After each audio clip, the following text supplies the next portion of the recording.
therapist at the CSU Health Network up in the Counseling Center on the 3rd floor. All of that is pretty similar for me except for the name. I'm Jessie, I use she, her pronouns, and I'm also a mental health therapist at the Health Network on the 3rd floor. Yes, just in case you need to find us later. So today we're going to be talking about mental health and suicide awareness. We just want to do like a brief check-in first. I know we're a little staggered, so that's why I gave you all note cards. I just want you to start by writing down like, where are you at today? How are you feeling? What's happening in your body? You feeling tense? Are you feeling that tension in your chest? Are your toes feeling tingly like you want to go somewhere? Are you feeling kind of drained? Are you just hungry? We want to attend to that as well. So just go ahead and write down, how are you feeling right now?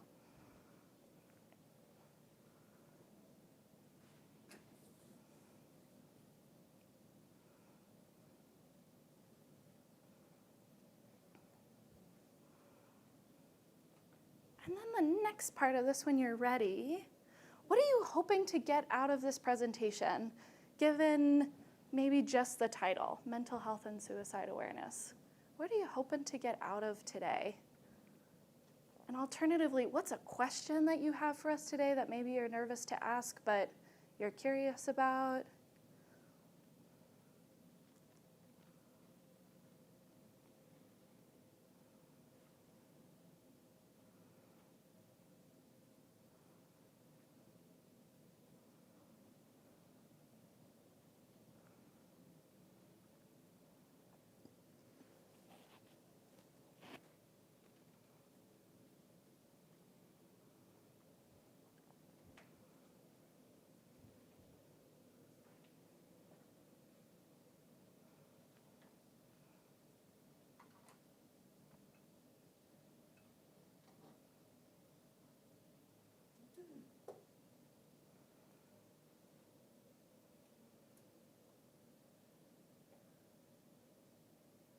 We'll just have you look up when you're finished. I see some eyeballs. Good. Good, good.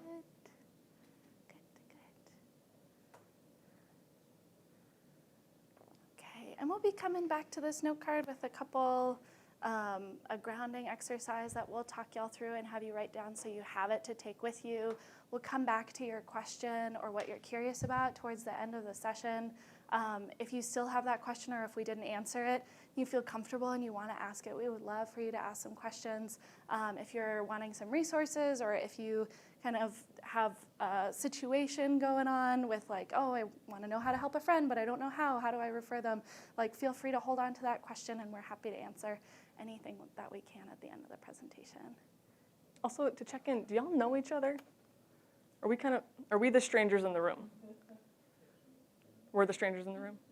All right. Well, we'll save y'all from introducing yourselves then. So for today, this is our agenda. We have 5 items that we'd love to get through, starting with stress and distress, really trying to hone in on what those definitions are and how it impacts the body. And then talking about suicide. What are some risk factors and warning signs to suicide? And I think this is kind of like the gold nugget for today of like how to help. Like, people having suicidal thoughts is going to happen, and I think we all want to know how can we show up and how can we be present with someone. So really trying to focus on empathic listening, validation, and some things that you can take away from today.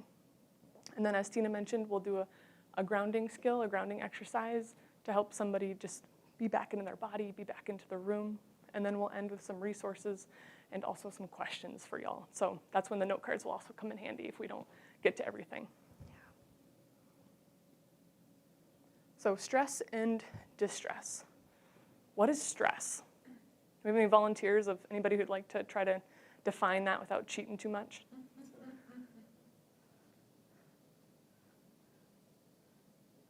Don't be shy, you don't gotta raise your hand.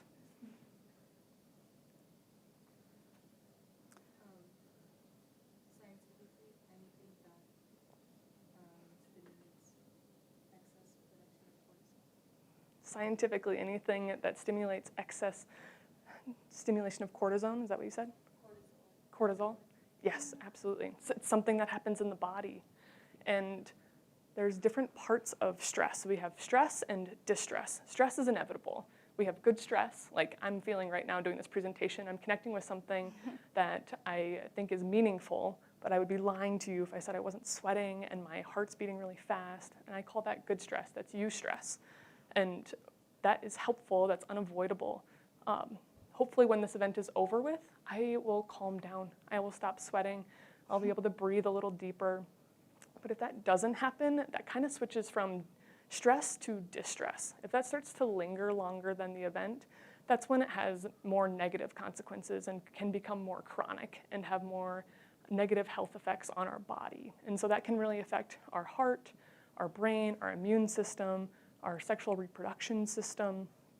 And it's really important to have an awareness of how are we doing? So starting off with a quick check-in. What's going on? Like, is this presentation stressful for y'all to be sitting in talking about suicide? Has the SHAPE conference been stressful? Are you bored a little bit? Like, all the different things that could be happening right now. And really being aware that stress can be used as a motivation, a motivating factor, but it can also get to a point where it feels too much. You just feel paralyzed. You don't want to go. You don't want to do the thing that's causing the stress. And so really trying to be mindful of how stress is being used in the body. It can contribute to avoidance and or not wanting to connect with the things that are actually meaningful, especially if it goes from stress to distress. Any questions? And you might see some of this come up too, like if you find yourself being overscheduled or overbusy, that can also be a form of avoidance. Like, oh, I'm going to Target, I'm doing all my homework, I've got this, I'm going to dinner with this friend and I'm doing this, and not giving yourself much time to let those cortisol levels and let the body kind of relax, and kind of keeping that high stress, high anxiety, and that's when it sort of comes into a moment of distress because you're not letting yourself relax, you're not letting the body kind of come back. So being like overscheduled can also be a way that we avoid some stressful situations. Definitely. Here are some signs of stress and distress.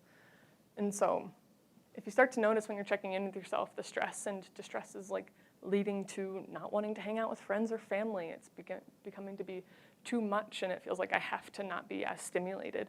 If you're noticing, oh, I just want to sleep, I just want to go to bed, I just want to watch Netflix, I just want to disconnect, that's really a part of that avoidance piece when stress is feeling like it's too much. It can also change our mood and make us more irritable. Our threshold of what feels acceptable can be this, but then as soon as we start to feel stressed, it's that little thing, that person who cuts us off in traffic, or a coworker says the wrong thing, and then we start to get snarly. And that can cause some conflict where it's like, oh, I didn't mean to say that. My threshold was really small. I'm starting to feel stress for a longer period of time.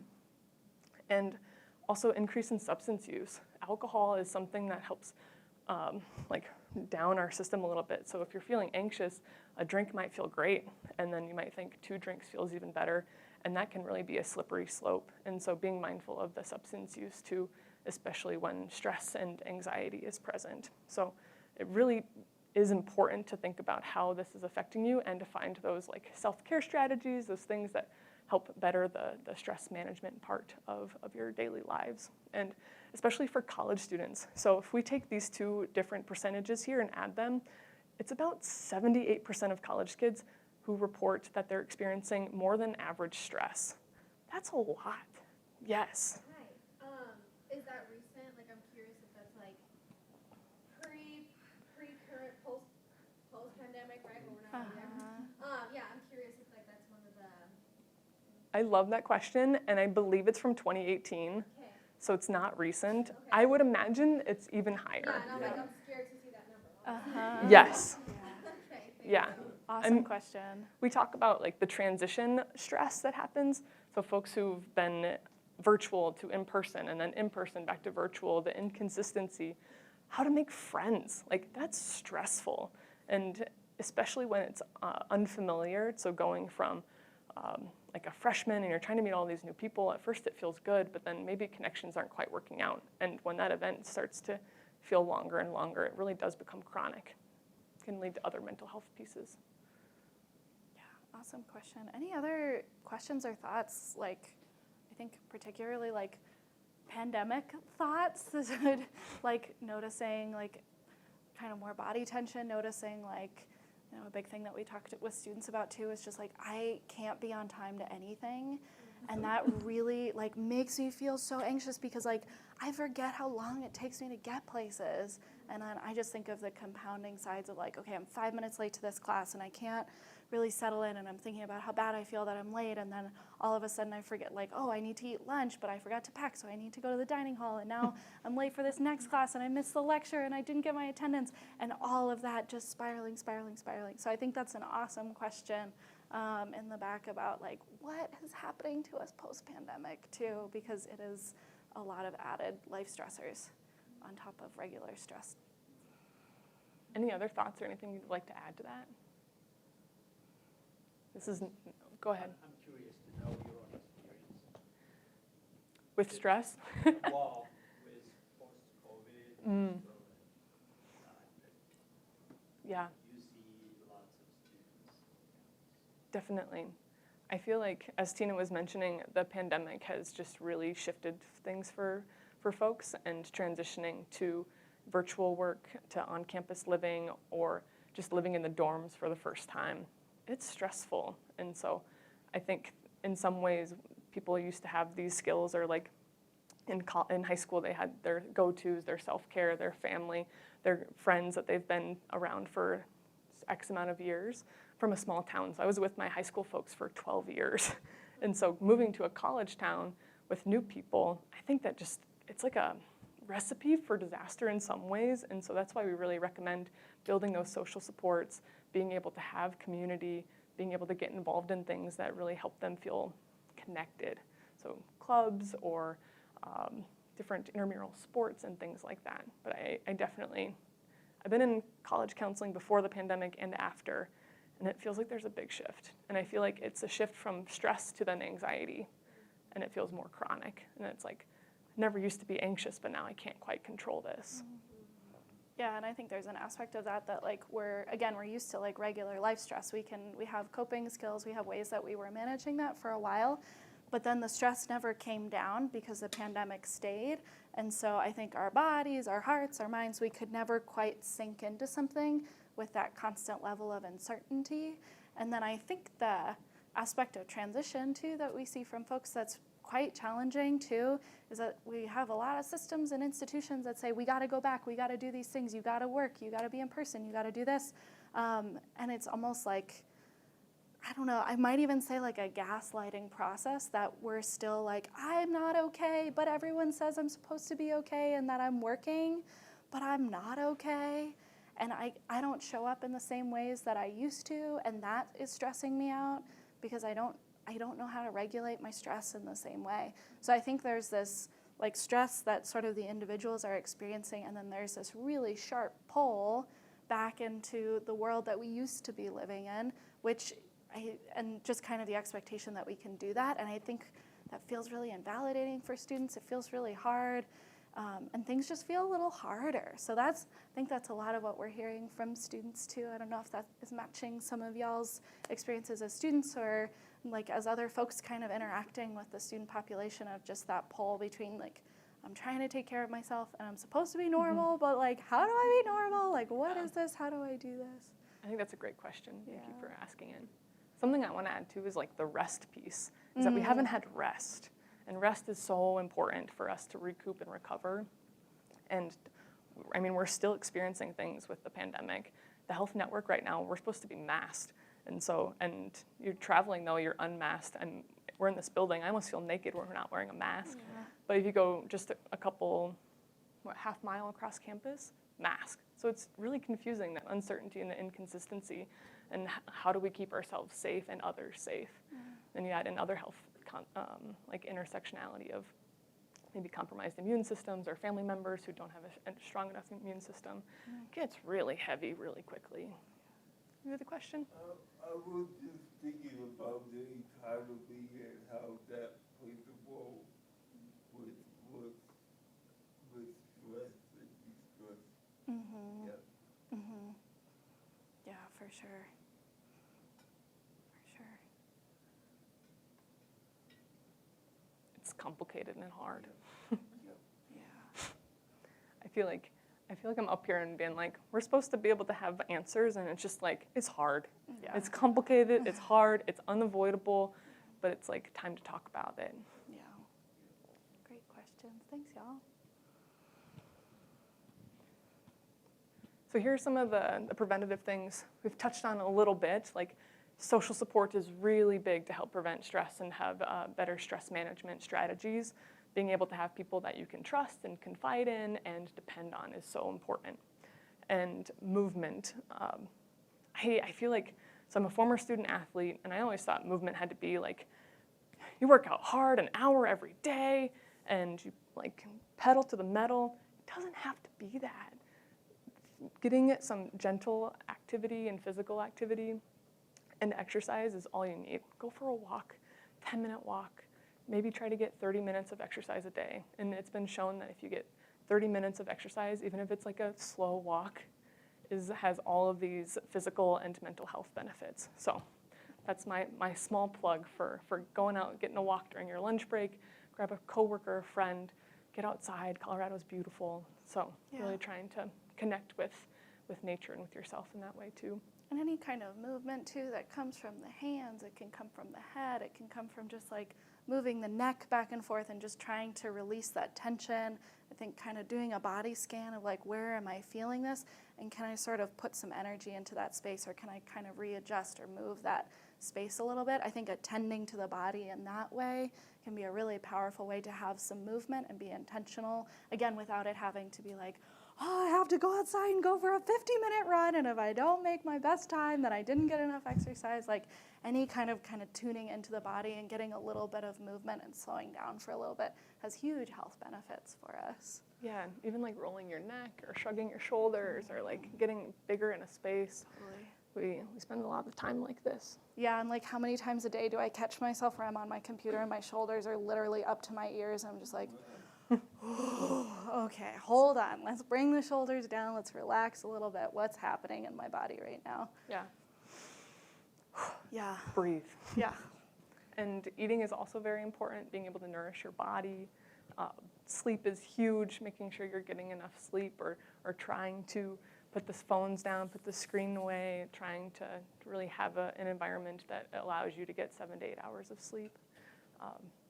Being able to get your preventative care and go to the doctor if you have questions or if something doesn't quite feel right, making sure you're taking those measures and steps to be curious about what's going on with your body. How are we doing with these? Giggles. Some medium head nods and a few giggles.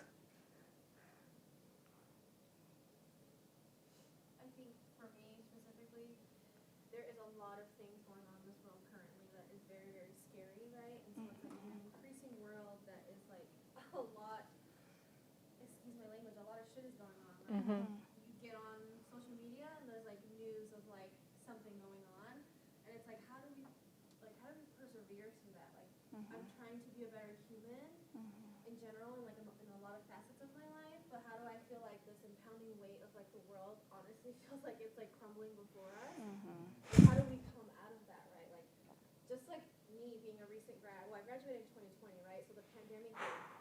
So yeah, I'm an alum from CSU, so like so fun, right? And it's like, but I want to go to grad school, but does grad school seem feasible because there's again a lot of stuff going on? Like am I even going to see grad school, right? And those kinds of things. So I think for me too specifically, I was born in 1996, and so like social media and like this whole thing, like I genuinely hate like the point of that I've gotten so like invested in my phone. It's like coming to a point where like it's too reliant on it, right? Especially during the pandemic when we were just all chilling, and I loved being at home because I'm a homebody and I honestly like to shut down. That was just me.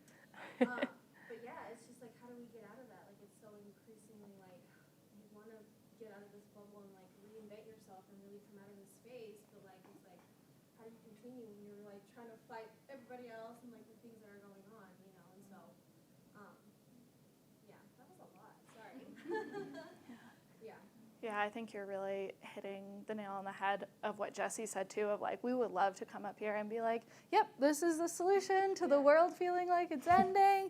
You just gotta do a little more yoga and everyone's gonna be okay. Like we don't have the answers for that because sometimes the world does feel like it's crumbling. And so like how do we deal with that? How do we turn towards our communities and feel like we're not alone in that struggle? How do we turn towards our communities and feel validated and feel like, okay, I'm not alone in feeling like the world is crumbling, and how can I connect and reach out to others? How do we stay kind to ourselves in the moments when it feels really hard to do that? How do we give ourselves rest? How do we turn towards some of the suffering too? Like, how do we hold some of that pain and say like, wow, this sucks. And this is really hard to hold right now, but it feels important to hold because I have to acknowledge the reality that's happening.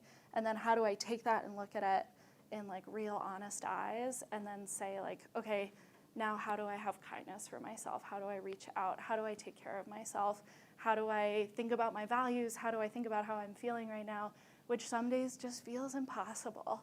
It's another reason why we're here on campus, because some days it feels impossible to be able to do that. Some days you might feel like, I don't want to get out of bed, I don't want to do this anymore, I want to kill myself, I want to harm myself, I just can't do this.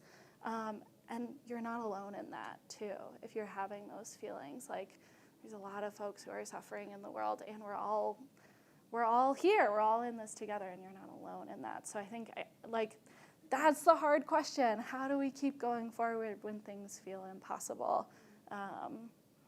And we don't have all the answers, but definitely like turning towards community, kindness, trying to hold some of the suffering and acknowledge your own pain, and also acknowledge like resilience and strength, and what do we want out of continuing to go on.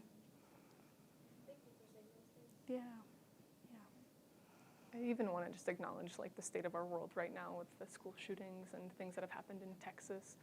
And it's just devastating. Like it does feel impossible a lot of the time. And I just encourage each and every one of you to talk about it. Like, put words to your experiences, because the more we stuff it in, the more we suppress the things, that's when our body holds on to it. And it really does become that chronic piece of like, ooh, I can't even remember a time when I could like shake that stress off. And it's a difficult time to be living in the States right now. Thanks, y'all. Great questions, great comments. We really appreciate it. You're making this feel more interactive, and we really appreciate that. Yes. 'Cause the last thing we want to do is be up here and lecture at y'all. Yeah. We're not teachers. Well, she might be a little bit, but Yeah, and I think this leads really well into like the questions around like, what's the point? Why am I here? And talking about like what happens when thoughts of suicide come into our minds, come into our friends' minds, our loved ones, our coworkers. Like, what happens when we're facing suicidal thoughts and feelings? So I just want to take a moment when you hear the word suicide. Just wanted you to do a quick scan. Just what's happening in your body, what's happening in your heart, what are you holding on to? It's a heavy word, it's a heavy topic, which I think also pulls us back from it, and maybe we don't want to talk about it, or we say, oh, we have Suicide Awareness Month, and that's the only time that we're going to think about this, or, oh, I would never need to call the crisis line, I'm doing fine, I'm fine, I'm fine. I wonder, just take a quick moment and just scan your body, scan your heart. What's coming up for you when we say the word suicide?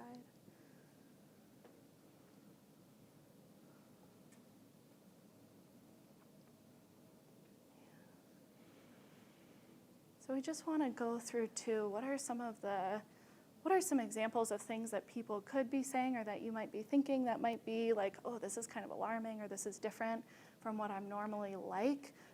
We want to talk about what are some of the risk factors and warning signs that could come up for you or someone who you care about, love, or know who might be having some suicidal thoughts. So a lot of really common ones that we hear, and it's not uncommon to have thoughts of suicide or to have thoughts of like, I don't really want to be here anymore, and to know that you're definitely not alone in that if you're having any of those thoughts. Or if you hear a friend or coworker talking about that, they're not the only ones who are thinking that.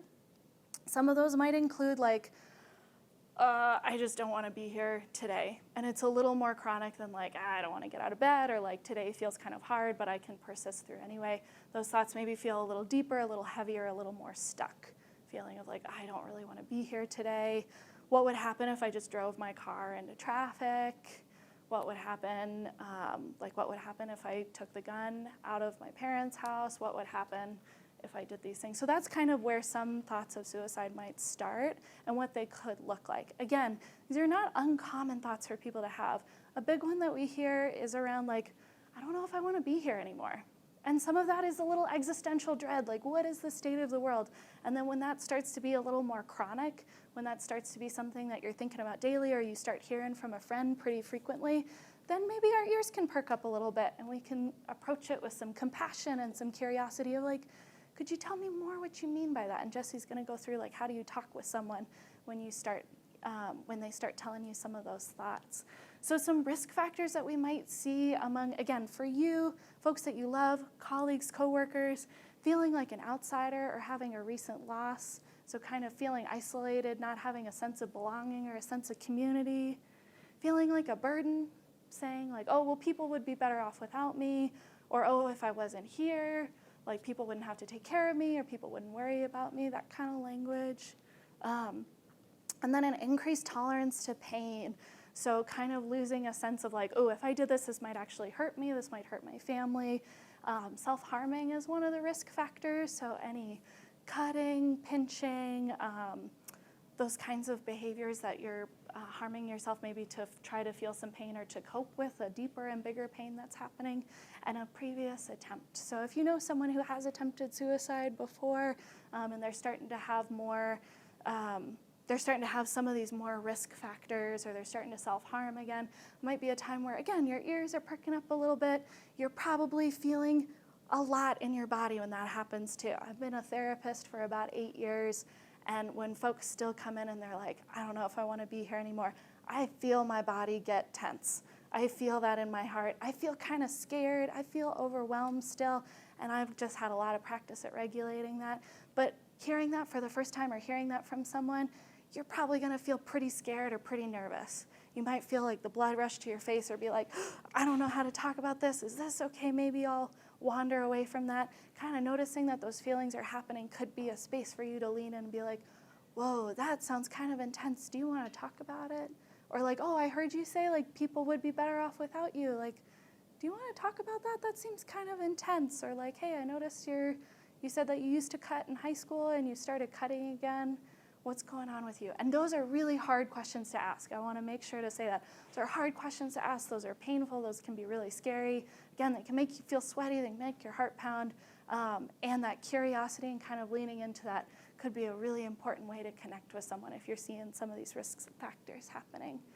Some warning signs that someone could be getting closer to going through with a plan or killing themselves could be around pulling away from loved ones, not answering messages, not texting back, kind of leaving right after class, leaving right after work, really pulling away from their community or folks that they know, giving away possessions. Oh, I thought you might like this.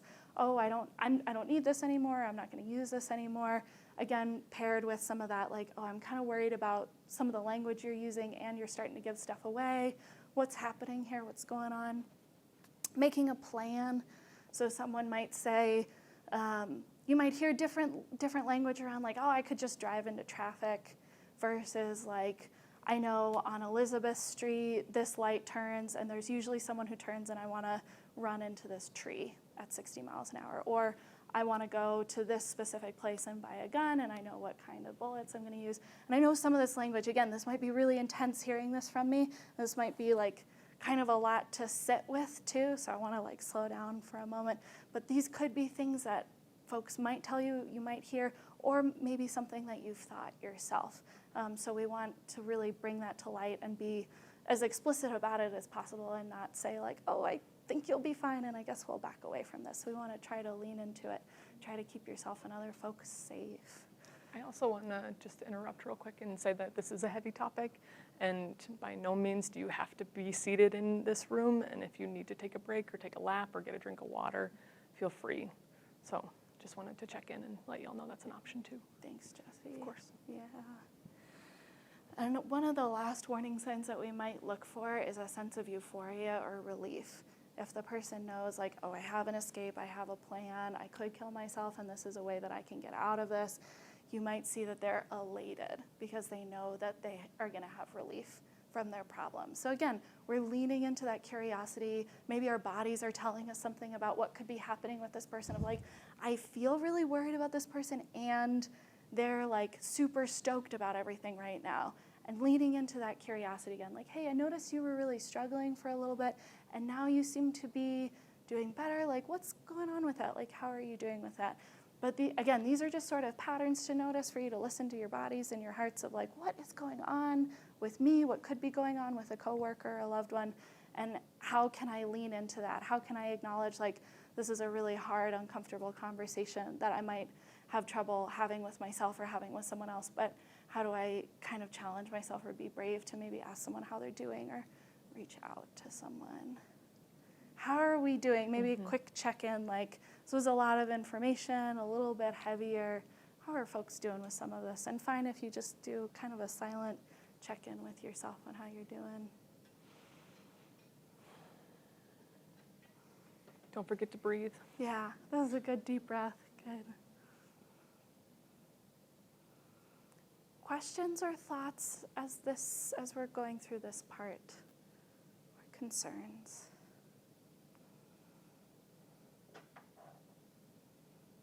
Yeah, go ahead. Are these like the common risk factors and warning signs, or would there be like other ones that aren't as common? Yeah, these are the most common. If you're curious of looking up some more research, I know you said like in this as a science-minded person too. This is called Joyner's model. If you wanted to look that up, Joiner. And these would be the most common signs and risk factors that we have. I'm trying to think of a couple other more uncommon ones that we might see or hear from people. I know a really big one, which actually is coming from the news too, access to firearms is a really big predictor of being able to complete suicide. Because of that, it's a higher risk. So definitely an access to firearms really increases the chance that someone might kill themselves as well. If they're having some of these thoughts or they're having, I feel like a burden and I don't want to be here and I have access to a firearm, the chance that they would be able to kill themselves just gets higher. Anything to add, Jessie? I feel like a sense of perfectionism and high achieving and pretending like everything is okay, or maybe being so high achieving and being able to perform at a certain level that nobody's asking questions. So I think it's not meeting these particular risk factors and warning signs, which maybe feels unnerving of like, but you said that this is what is the precursor, like something to look out for. I think some folks are also really, really good at hiding it. And maybe those are the ones that feel really confusing when you hear or read about them, or maybe know somebody who has completed suicide in that way, and it's like, I would have never thought. I wouldn't have never wondered that that person was struggling in that way. And so I think that's to say that sometimes the pain is invisible to others, and that's all the more important for support systems and to have people that you can talk to and really invite a level of vulnerability for them to be heard and seen. I think the whole talk is just complicated and hard. Mm-hmm. Yeah, which again, we try to lean into like, how do I hold some kindness for myself that I'm doing the best that I can in supporting this person. And if we don't know, we don't know. And that's out of kind of our control. So how do we have some kindness and compassion for ourselves when that feels really hard or painful? How do we sort of lean in and hold some harder feelings that we're having or that some other folks are having and validate like, yeah, these are real. This is a real situation. I am really struggling. The pandemic was so hard for me, and I don't know how to get out of it, and I'm feeling stuck, and I don't know if I want to be here anymore. And turning towards those feelings and holding them and just trying to be compassionate with ourselves of like, yeah, this is hard, and this is complicated, and we're just trying to lean into it maybe more than we would before. Yeah. Any other thoughts before we move on? Okay. So like I said, the golden nugget, it's even yellow. So what we can do when we're starting to see some of those warning signs and risk factors. The three things, empathic listening, validation, and offer support, have that community.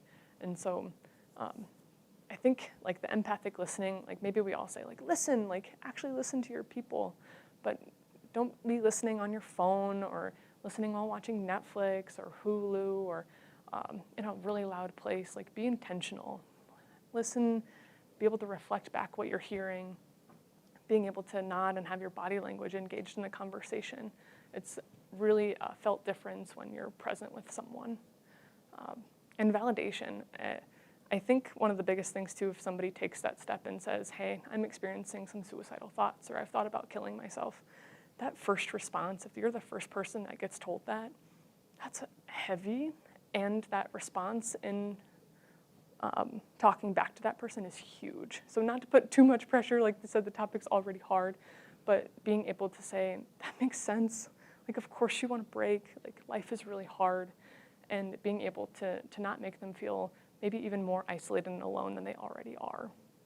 And being able to just really validate and see them for what they're struggling, what their experience is. And again, I can't say enough like how important social support and just having that open and vulnerable space for folks to be able to know, oh, you're a safe person, I've been having a hard day, or I've been having a hard 6 months, the pandemic has been hard, school's been hard, I'm taking 18 credits. Can we talk? Can we go lay in the grass? Can we sit down and just chat with one another? Not being afraid to just have that open space. And so it maybe feels simple, but these things really go far above and beyond. Anything that maybe shocks you or is like something that's like, yeah, of course, like I want to keep doing this, or like this is who I am as a person, or The point about it makes sense, if I understood it right. I would be the person jumping on this person, like, please don't do it. Right? Probably the wrong thing to do. But when we validate, we say it makes sense. makes sense. And I think, go ahead. I was even going to ask, like, the please don't do it. What do you think's underneath that for you? Yeah. Right? You care. Yeah. Please don't, right? Mm-hmm. So I'm trying to understand that. Of course. I feel like when I hear you say that, it's like you care so much about that person that you would hate to have a life lost. And being able to say that instead of like, I care so much about you. I wonder how I can support you. You're going through a really difficult time. Trying to get underneath maybe some of those more action words of like, this is so scary, and like, please don't do this, or like, please don't do this after you've told me, now I feel responsible. It can be a really tricky place. And I think you can also, like Jesse had said, certainly express to people like, I would miss you if you were gone. Like, wow, you're going through a lot, that sounds so difficult. I so appreciate that you told me this information. How are you doing with that? They might say like, it was really hard, or like, I don't know, are you judging me? And like, no, I'm just so grateful that you're able to tell me. And man, I would miss you if you were gone. That I think those things that you're feeling like underneath the initial like panic, or underneath the initial like, no, don't do this. Like, okay, everything's gonna be fine. We're gonna be okay. Kind of trying to push past that and be like, yeah, this is hard. And I'm so grateful that you told me. Like, are you willing to sit and keep talking about it with me? Because I would love to talk about it with you. And just, yeah, trying to lean into being present with them. And I think, too, yeah, it's totally okay to express to someone, I really care about you, and I would miss you a lot if you were gone. So thank you so much for telling me what's happening with you. Yeah, in our society, we get so much shame for even having these thoughts, and so it's difficult to put them into words. And so even just having a place of like, I can talk about this with you, it feels really big. It might feel small, but it's really big. Mm-hmm. I also wanted to make a little like asterisk on the seek professional help. Maybe something that we'd also feel pulled for is if somebody says, I'm experiencing suicidal thoughts, and then the response is, you should go to therapy, like you need help. Really trying to back up from that too, of like, yes, therapy is awesome, and to have that be in response without validating first, without seeing how much pain somebody is in, without allowing them to share their story, it's gonna hurt. It's gonna hurt really bad. And so being able to know that that's an option, that's encouraged, but being able to have that maybe be finessed into the conversation. Maybe if you've been to therapy yourself, being able to share your own experiences of therapy, being able to just have that connection and relatability, not like, oh, you are a problem that needs to go somewhere else to now be solved. Yeah. Anything else you'd add? No, I think that covers it. Yeah. Other questions? Great questions. Thanks so much. Other things coming up for people? Yeah. How do you know when it's time to seek professional help for someone else? Yeah, that's a great question. My start would be, again, trying to lean into that validation, leaning into asking to, how can I support you? What do you need from me right now? And if the person is like, oh, I just kind of wanted to tell you, and also offering that kind of towards the end of a conversation as an option of like, hey, I want to be there for you, and I'm not a mental health professional. Like, have you ever been to therapy before? Would therapy be something that you'd want to do? I would say, like, if you or the person is talking about it frequently, or if it's becoming more intense, like, oh, I'm thinking about this every day, and you're starting to feel that, like, whoa, this feels really intense, of just asking the person, like, what kind of support do you need? Mm-hmm. How do you want to be supported? Who's in your community? I know CSU has, like, a counseling center. Have you ever been there? Or have you ever, like, are you reaching out to other friends or family, and just kind of getting a gauge on what this person's community is like? And at CSU as well, if you're really worried about someone, you can call the Tell Someone line as well. If this person is like, I'm not going to therapy, but I really want to kill myself and I'm thinking about this every day, you can call the Tell Someone line, because it's not your responsibility to keep them alive or keep them safe. We can use our humanity to connect and validate and kind of bring them in, but it's not your job to keep someone safe. So that's why we have resources like Tell Someone if you see someone at campus who's really struggling. Yeah, great question. Yeah. I do have experience with calling the mental health 24-hour line, and my experience with that has not been great. Yeah. The 2 times that I had used it, I had a conversation with someone who was not very understanding and not very empathetic. Is the Tell Someone hotline the same? First of all, I'm so sorry that was your experience. It sucks. And the Tell Someone is for if you're concerned about somebody else, then you can reach out and tell them what your experience has been, some of the things that you're worried about. And it's a place that they document it. And actually on CSU's campus, they bring in a lot of different like leaders across CSU and check in on those folks, or if there's been like conduct for them, or if they're how they're doing in school, and then taking into account your personal data too for folks, or comments that are being made personally. The after hours crisis line for the health network is more if you yourself are in crisis, being able to have access to that too. So Tell Someone is if you're worried about somebody else, and then other crisis lines are for maybe if that's something you're struggling with yourself. And there's a couple, I don't know if you called the after hours counseling service line. That would be, again, something that's local for CSU. It's a service that the counseling center pays for, so that students do have a number that's a local number for them to call. And then we get information about that call in the morning, and someone would follow up with you the next day. That's different than the National Suicide Hotline or the Colorado Crisis Line. That's run by Summits. The local one is run by Summit Stone. And if you're curious about more information just on different options, there are some more specific crisis lines for BIPOC folks, for Indigenous folks, for LGBTQIA identified folks that are a little more attuned to the community that might need specific parts or have specific kinds of oppression or struggle, and be able to attune to that a little bit better. And I'm still holding on to the like, fuck, you called someone for help and then they invalidated you and they weren't very empathic and they weren't very helpful. And I'm just like, oh, this is why it's really hard too for some folks to reach out for help. So I hope that y'all, if you have reached out for help once and it didn't work, to keep trying and try something new. And again, if you're having other questions or concerns and want to talk with the counseling center, we're available as a resource as well. I'm putting a plug into real quick for like therapy. It's very relational, and so if you don't get along with your counselor, it's not the only option. I feel like some folks, it's like, yep, therapy wasn't for me. That person and I didn't connect.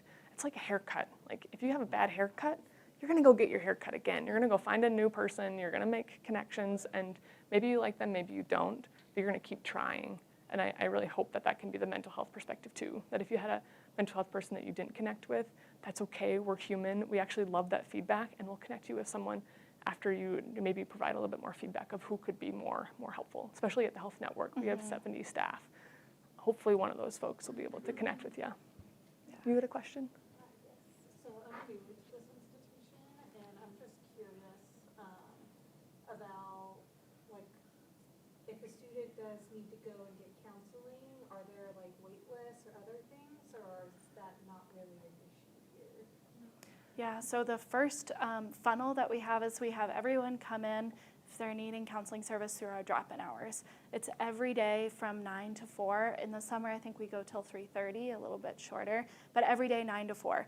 So folks can come in, and I think actually Monday, Wednesday, Thursday, Friday, we're 8 to 4. So students can come in as long as they've paid their student fees or are registered for classes, they're eligible for services. We take a variety of insurances like the student health insurance and private insurance and all those things.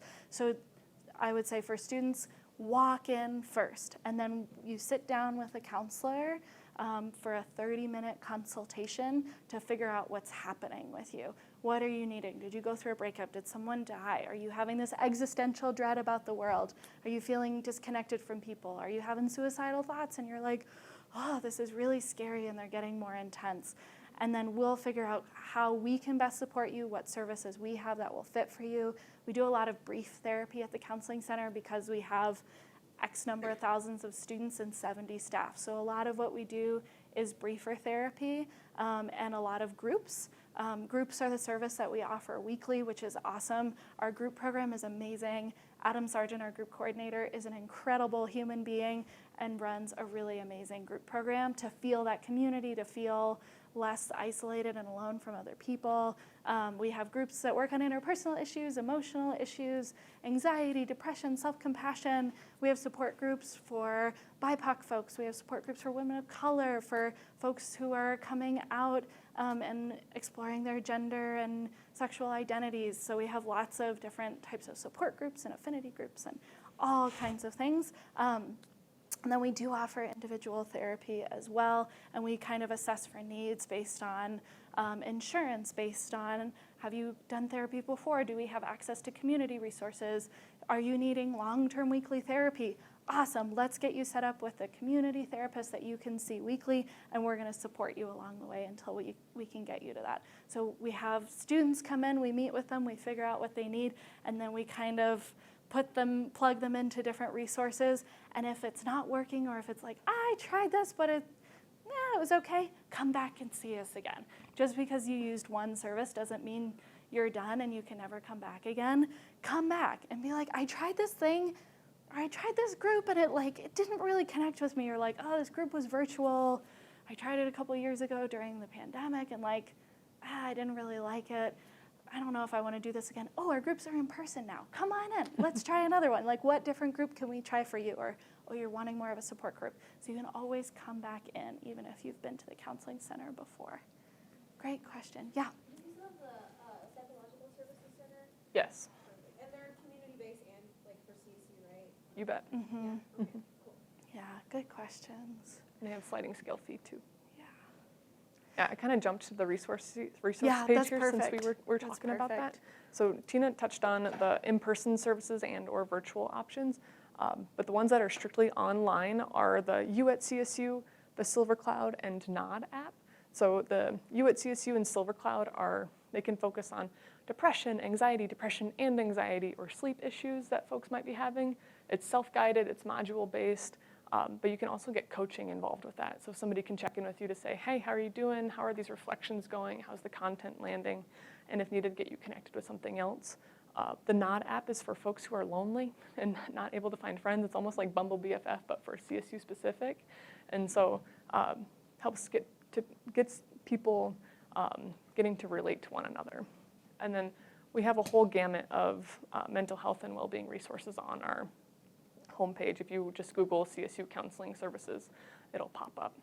And I will make a plug to one of our newer services is our multicultural drop-in hours. So again, this would be more of a consultation rather than something that's longer-term therapy specific, but we want to attend to the needs of students on campus who have marginalized identities or who are having multiple intersecting marginalized identities and want to talk with someone who might have similar experiences or someone who looks like them. Like, for example, if you're a Black woman on campus and you just really want to talk to another Black woman who is a mental health therapist, like, we can try to facilitate that and provide that, because we know a lot of our staff are white folks and we may not necessarily be able. We'll try to connect and have sympathy and have as much compassion as we can. And we know that that experience just isn't the same as talking with someone who maybe looks like you or has had similar experiences as you. So we want to try to facilitate that as well. So the multicultural drop-in hours are something new that we're trying to incorporate and have available for students, because we want to honor your identities and kind of what's coming up for you that might be different than a lot of white folks on campus. Anything to add to those hours too? I know they're a little newer for us. I don't think so. Just don't be shy. Yeah, right Or here. don't be shy to give us as a resource too. I also want to be mindful of time. Yeah. I know we said we'd be done at 45, so we're already 8 minutes over. And as we noted at the very beginning, we're between y'all and lunch. We're here until 12, so if those who want to go have lunch, feel free. If it would be helpful to do some Q&A, feel free. If you're curious about the grounding exercise that we were going to do, we can also chat about that. Just wanted to be mindful of time. Yeah, and I'll leave this on the screen if you want to take a picture of it and jet, or if you want to write it down, you're welcome to do that. Otherwise, we thank you so much for your time. We really appreciate it. Yes, thank you. Yeah, thank you so much for all the questions and comments, and we appreciate y'all sitting in your fields for a moment with us. So thank you for doing that, and we hope you have a good rest of your conference. Thank you. Yeah, Yeah, thanks, of course. y'all.